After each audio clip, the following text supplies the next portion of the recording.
อ้ยเนาะเกิดเป็นคนตำต้อยเนาะตำต้อยเนาะเลือดรังศิลปิน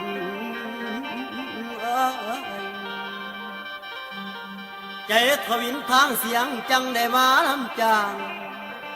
ทางผมขอวันผ่านสัทธาทานผู้สูงเกียรติขอแรงใจจากท่านไทยบ้านผู้สู่คนจะเริ่มก่อนยังบ่รุ่งเนาะบ่รุ่งเป็นดอกไม้ในวงการท่านเน้นดูสงสารก็แม่นบุญผมล้นถึงยามจนในกระลืมคนขอกินเต่าพอเศร้าอยู่กับใครแน่แม่ขอกินน้ำแองน้อยเย็นจ่อยห่วมกระบวยอดฟ้าเลี้ยงไว้ด้วยเนาะไว้ด้วยให้มาซอยเนาะในงานการแฟนยังสงสารโปรดรับฟังเนาะผมบางโปรดรับฟังเนาะผมบาง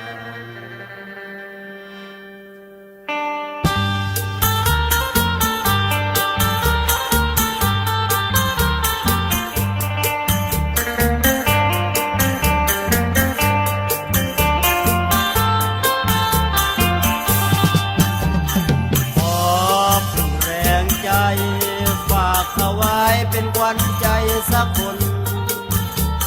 หนุ่มหน้ามนจะร้องกล่อมให้คลายเหงาจึงยามโศกแฟนจ๋าอย่าได้ซบเศร้าเสียงที่กล่อมเบาๆน้องเอ๋ยอย่าเศร้าให้บรรเทาทุกข์ลงเสียงมาวอนแฟนฝากไว้ทั่วแดนขอเป็นแฟนสักคนเสียงจากหมอลำคนจนที่ต้องดิ้นรนขายเสียงเลี้ยงตัวครอบครัวผมมันยากจนจึงต้องจำทนเป็นหมอลำพเนจรจากบ้านไร้ที่หลับนอนจึงมากล่อมเป็นกลอนวอนแฟนเห็นใจจำเอาไว้เป็นแรงใจสะก่อนจำเอาไว้เป็นแรงใจสะก่อนผมขอวอนทุกข้างทางด้านผู้ฟังฝากไว้บ้างเป็นมิตรไม่จากคนเฉลิมพลเด้อครับรับรองขอเป็นลูกเป็นหลานย่าพ่อขอเป็นเพื่อนร่วมบ้านสถาทานอย่าลืมฟ้ามืดครึ้มอย่าลืมมุมแม่สุรินทร์ฝากเป็นสินตั้งลำเนี่ยนะมาเบาน้ำก่อนให้มา